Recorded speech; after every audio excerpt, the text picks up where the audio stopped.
Okay, so just like since this is the first session we'll be doing for the Canadian end, although like I said previously, anyone can join, whether from UK, wherever, anyone on the platform can join any of the live sessions. But this session we'll be doing now every Wednesday will just be similar to the one we do on Tuesdays, where I will analyze the market.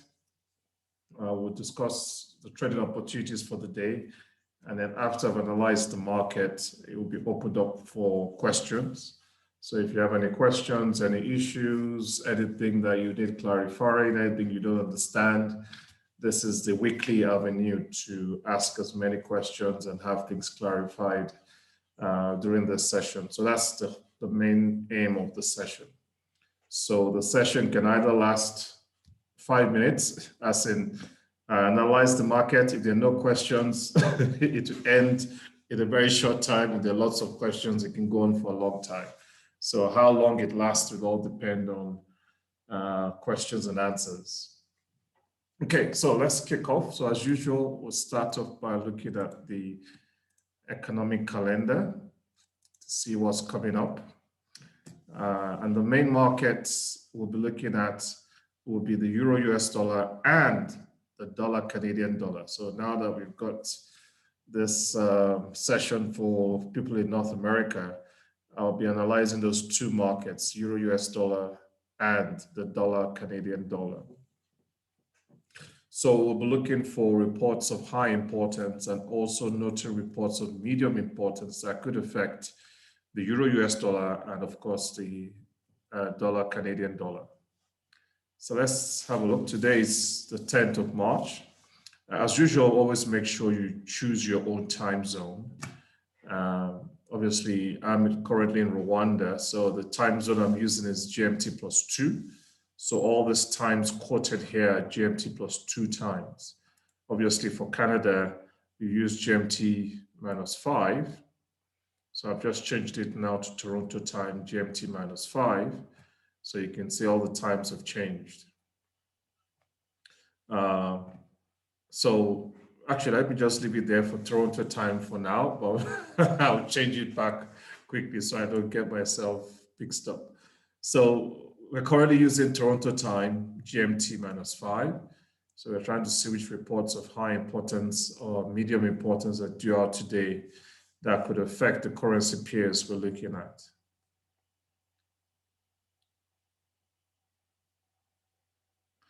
So you can see the first report is due out at 8:30 in the morning, Canadian or Toronto time. So 8:30 Toronto time, that's a huge report, the US inflation rate report.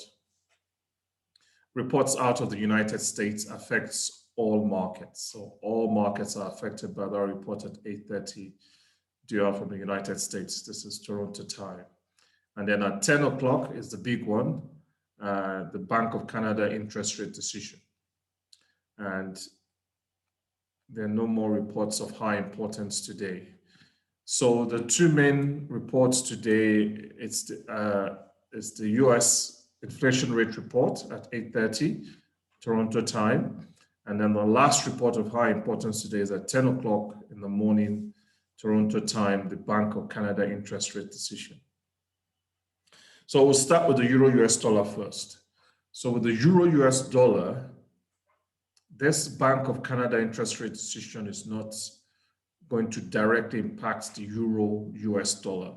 So for those trading the Euro US dollar, they can start trading that around this time at 8:30 Toronto time in the morning, placing your order just before that report is announced out of the United States. So you avoid trading prior to that report. Now, for the dollar Canadian dollar, because currencies are very sensitive to interest rate decisions, and since this is the Bank of Canada interest rate decision, it would have a huge impact on the Canadian dollar. So for the dollar Canadian dollar, or all currencies paired with the Canadian dollar, you will have to wait till 10 a.m. Toronto time in the morning to trade those currency pairs. Okay, so again, when you're looking at reports, you look at the ones relevant to the currency pair you're trading. So for the euro US dollar, you're looking for reports that can affect the euro and the US dollar. For the dollar Canadian dollar, you're looking for reports that can affect the US dollar and the Canadian dollar. So for euro US dollar, we'll start trading at 8:30. For the Canadian dollar or the US Canadian dollar, we'll start trading at 10 in the morning. But obviously, as you know, you want to analyze the market about 5-10 minutes before that report. Place your trades just before the report in case the market moves sharply once the report is announced. So I tend to place my orders just about 5 minutes or so before the report is announced. But I'm going to avoid the market prior to till then. Obviously, it's also checking market watch, making sure there's nothing untoward causing uncertainty in the markets. But yeah, there's really nothing much causing uncertainty in the markets at the moment. Things seem to have quietened down since Donald Trump left. So things are now nice and quiet and boring. So no uncertainty as yet in the markets. Okay, so we can go on and have a look at the charts. So I'll start with the euro US dollar. So this is the from a swing trading point of view, let's start with the swing trading. So we'll start with the daily time frame D1. So we can see the market is currently falling. I'll put my cursor on the candlesticks for today. And you can see the moving average is 1.2083. And I've already adjusted my pending order to 2 pips above that. So you can see my swing trade now at 1.2085, 2 pips above the moving average with a 100 pips stop loss. And I'll just keep moving that every day. And again, you can follow that on the platform. So for the day trading, we'll go to M5. So on the 5-minute time frame, you can see the market was trending sideways there. Then it trended down a bit and then went sideways and then went up. You can see at that point where it formed a high there and then a low and then another high. So it formed a higher high, then a low there, higher low, but you can see it started to fall back down again. So it's trending sideways again around this point. If you want to mark it out, you can. So let's put the high there. Look at the data window. The high is 1.1905. 1905.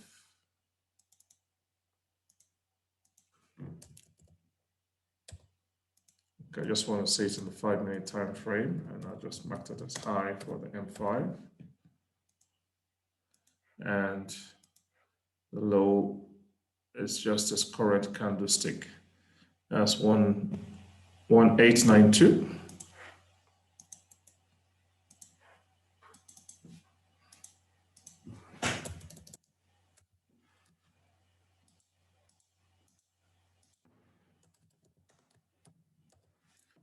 Okay, so trending sideways in a very narrow band at the moment.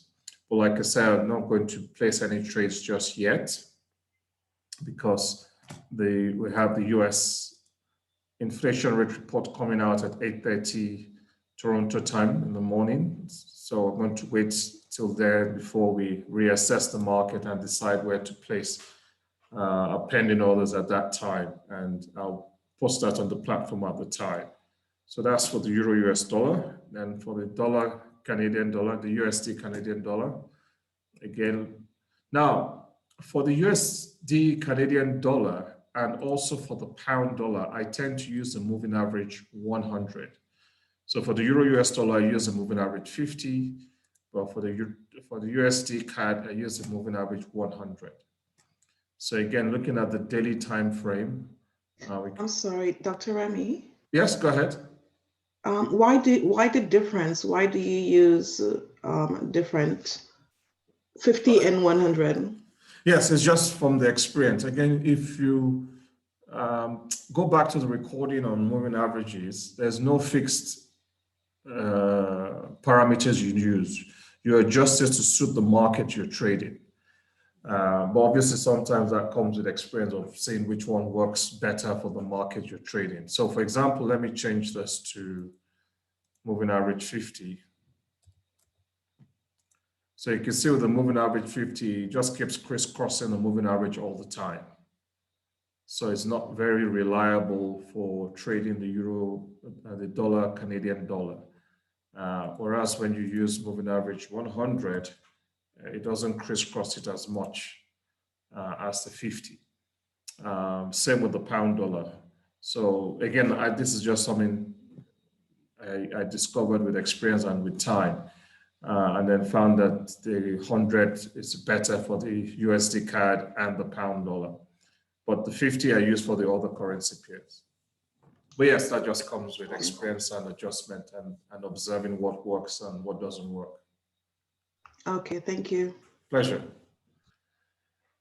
So for the swing trades, this is a daily time frame. So same thing again. Moving average today is, although it is moving average 100, it's 1.2786. So I've got my pending buy order 2 pips above that at 2788 with a 100 pip stop loss. And again, you can see I'm doing 10 cents per pip because I'm risking 100 pips. So even if I lose 100 pips on this trade, I'll only have lost $10 because I'm doing 10 cents per pip. So again, it all goes back to money management. So for day trading, go to M5.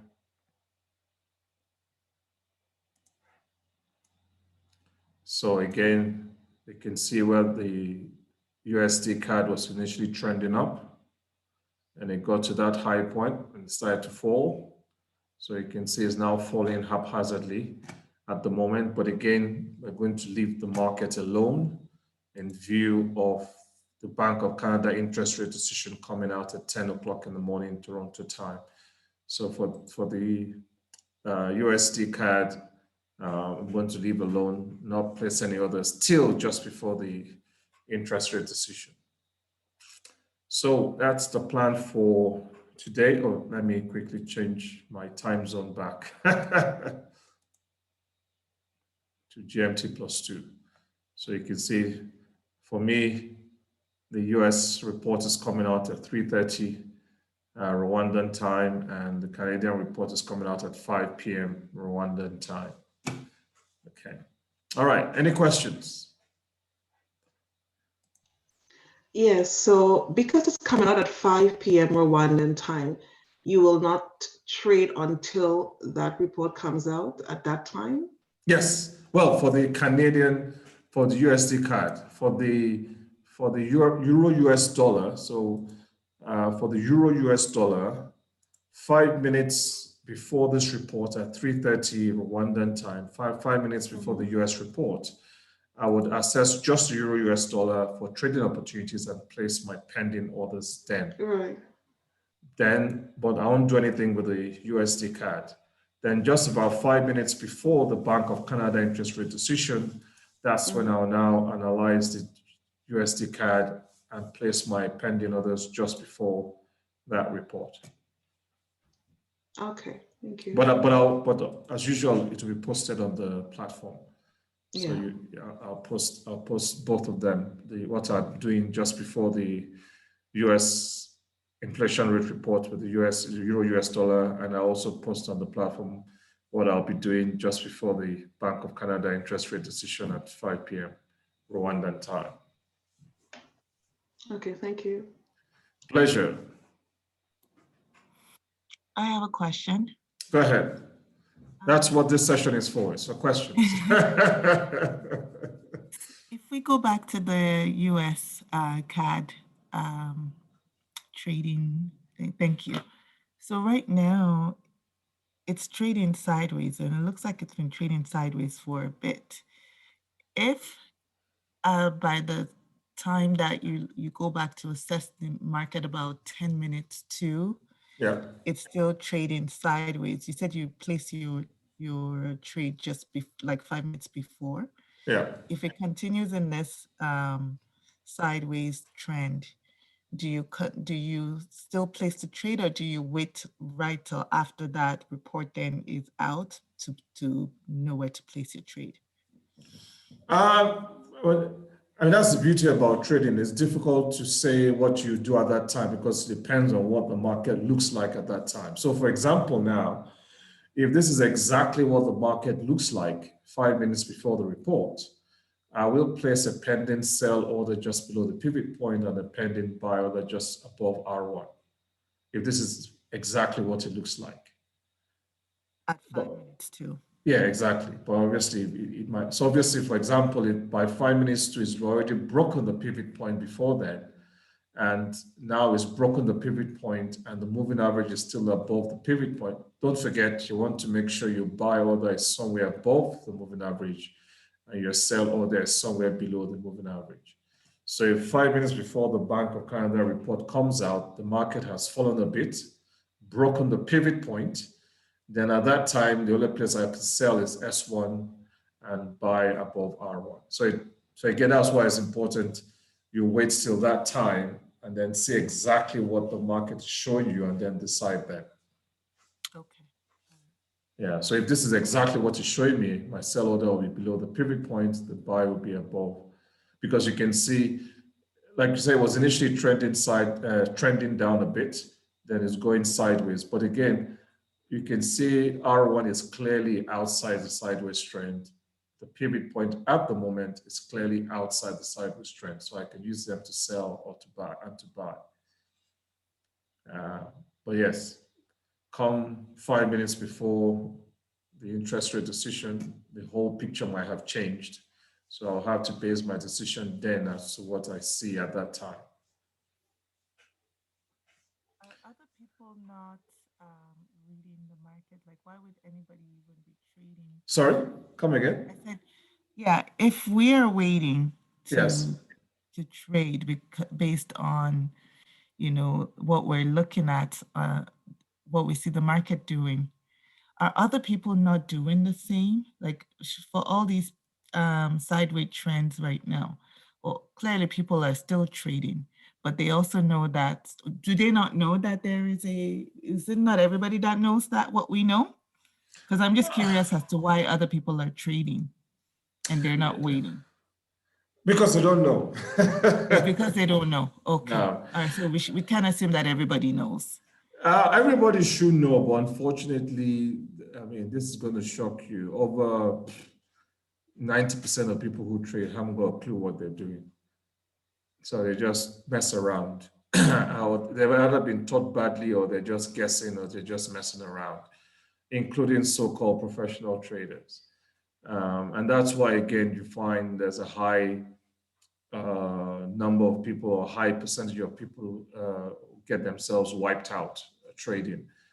I was going to say luckily, but I don't know if you use the word lucky. But when I first moved back from the UK to Nigeria over 9 years ago now, I went to set up an online brokerage firm. My partners and I from the UK, we set up an online brokerage firm. So we had our own trading platform like CMC Markets based in Nigeria and London. So we actually owned a brokerage firm and we owned the platform. So I used to see clients, like you said, they were putting $1,000 in their trading account, and in the morning, by afternoon, the $1,000 has been blown. They've blown it, they've lost it all. And I see that on a regular basis. So most people don't understand money management. They don't understand to wait because a report is coming out. They don't understand all the subtle details as to why they're just losing money. And that's why you hear the horror stories of when you tell people about trading, they just have nightmares of losing all their money. It's because they don't know the subtle details of money management, knowing when to trade, when not to trade.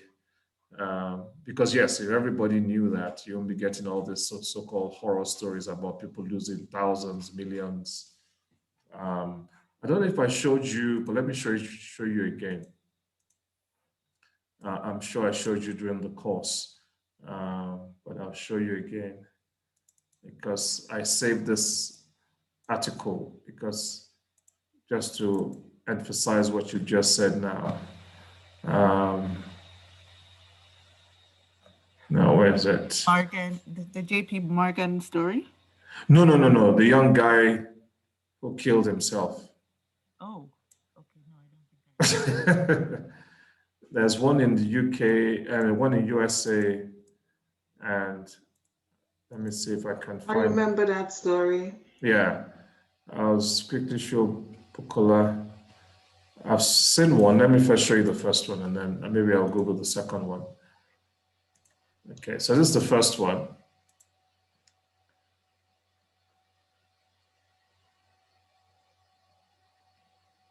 So this is a guy in Nigeria, 19-year-old boy who committed suicide after losing 300 million naira to Forex trading. Where did a 19-year-old get 300 million naira? Sorry? Where did a 19-year-old get 300 million naira from? From At 19. No, that's why he killed himself, because he got it from friends, family, that he will trade the money for them. And, 300 million is almost $1 million. Lost it all. So that's in Nigeria. Let me Google Robin Hood trader suicide.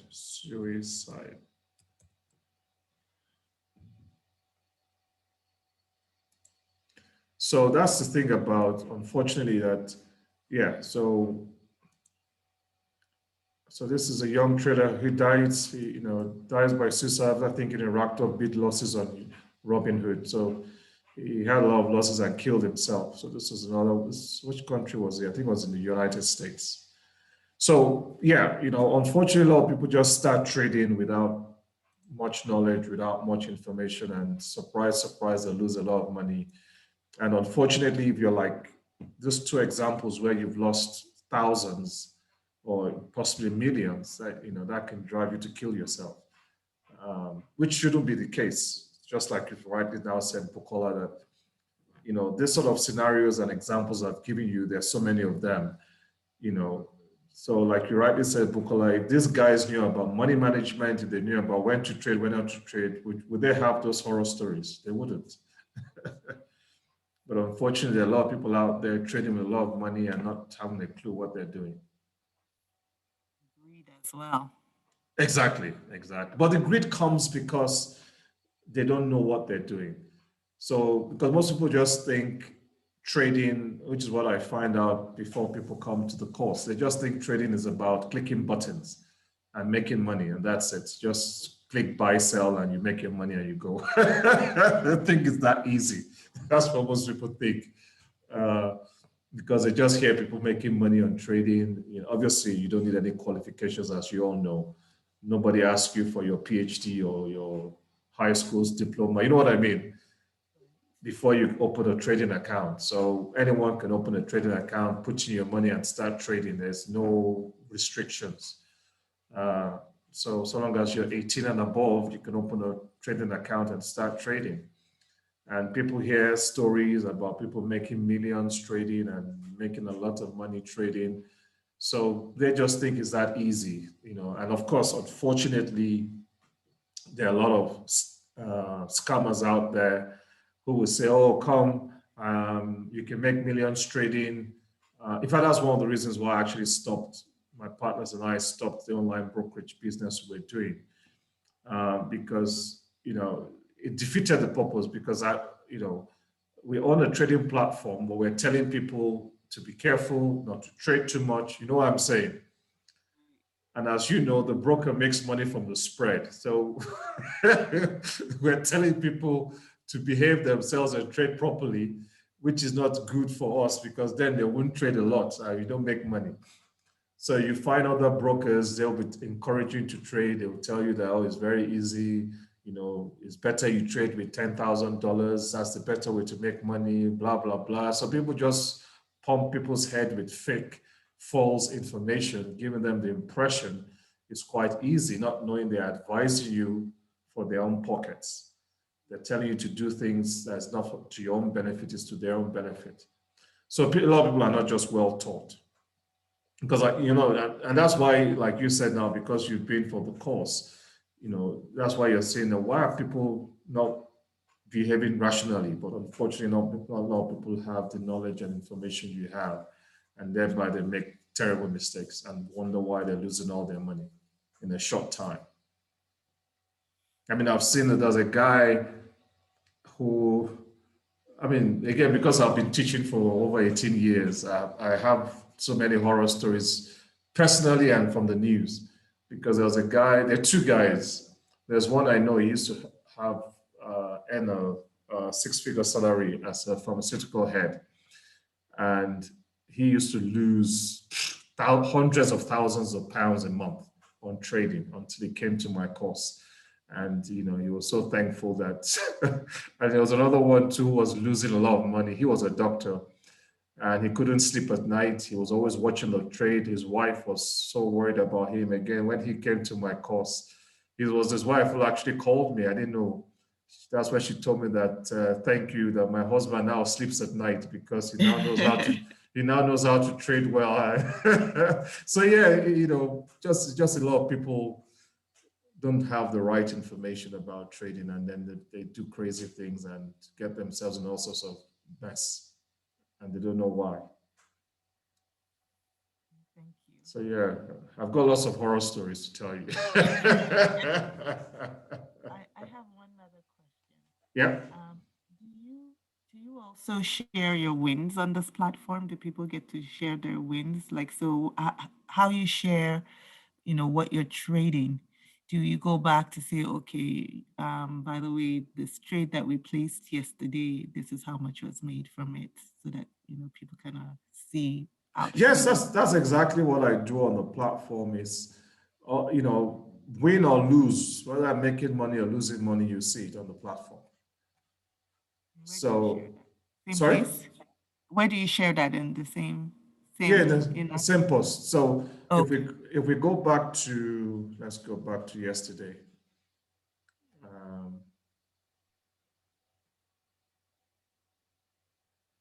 No, that's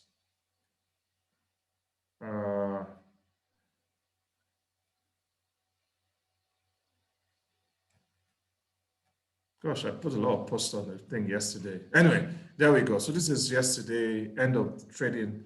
So, I put the final assessment. So like I said, although I had no live trades yesterday, so there was no loss or no profit. So yes, at the end of every day, I will tell you my losses or my profits at the end of every day. And then most importantly, on Friday night, so every Friday, I post actually the trading account details. So every Friday night it's posted on there to everyone to see. As you can see, it tells you attached is a detailed record of my live trading account, because on the 1st of October, I told everyone on the platform that, okay, let's trade together. So from the 1st of October last year, I put in 500 pounds into this trading account, because I have two trading accounts, but I put in 500 pounds in this one. And I said, okay, this is the one we'll be trading on the platform together. So I put in 1st of October, had a capital of 500 pounds. So you can see it's gone down to 364 because it's been a very bad couple of months leading up to the elections and the market has been all over the place. But despite the horrible market and horrible losses, I still have 364 pounds and I'm still trading the same account. And again, just so that people know I'm not cheating, I send this every Friday, so you can download it. So again, if you go to the post, it shows the detailed record. So you can see, let me see if I can make it bigger. Oh yeah, good. So you can see it for yourself.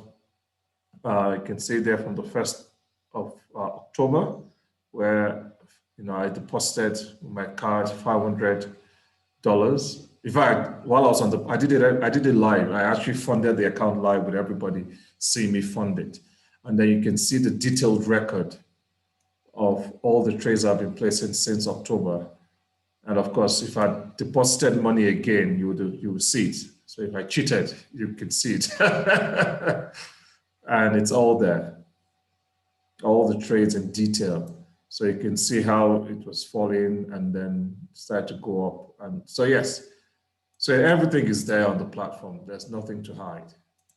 So during the week, as you will see now that you're on the platform, during the week, the trades, my post, I post it on the platform, my profit, my losses, I tell you at the end of the day.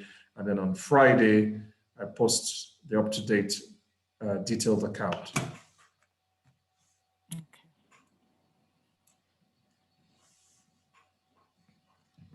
All right, thank you. What's and all, as they say. Thank you. No problem, pleasure. Any more questions? And again, like I said, that's actually the whole aim of the Tuesday morning session.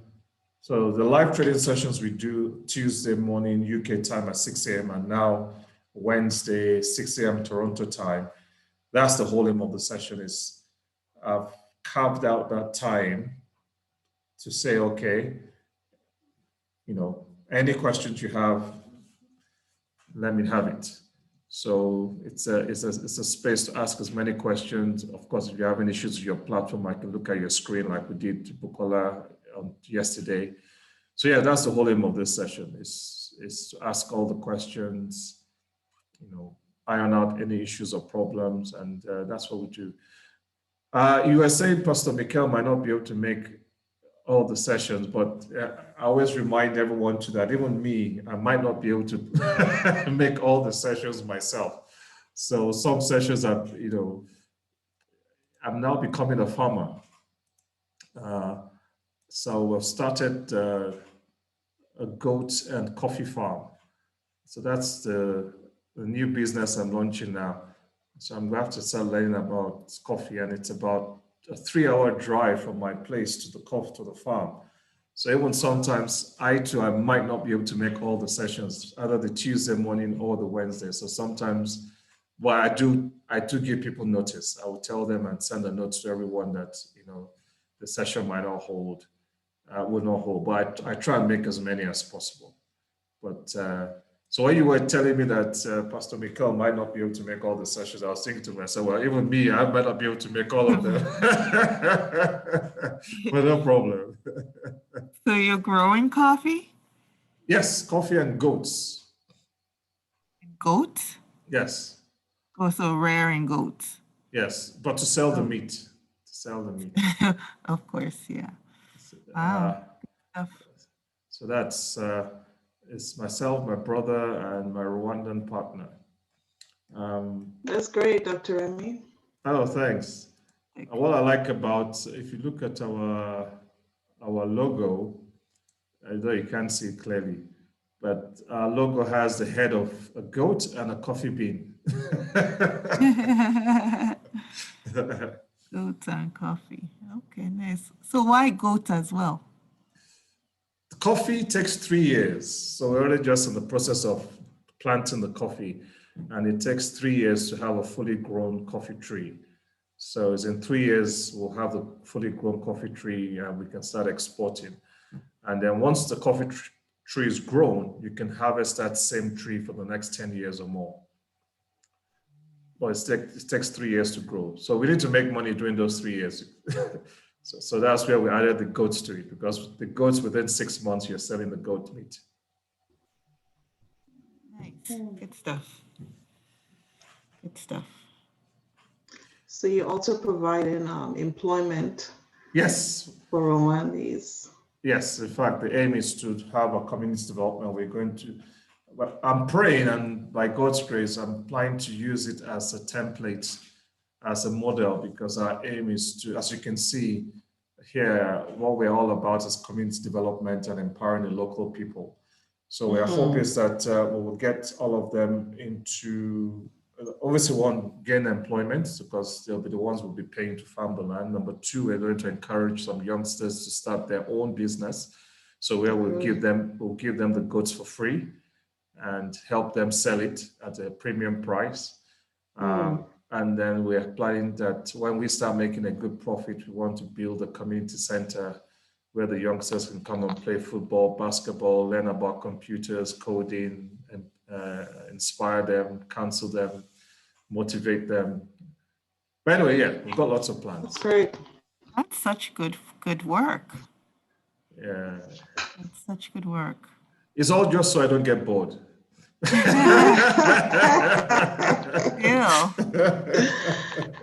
Still, that's still Now, such. question, do you assist them with like a business plan as well? Or is that part of the plan for the younger ones, for the teenagers? Yes, with the charity, at the moment as a charity, we do help them with writing business plans because, you know, we already have the income. Oh, I better stop recording all this.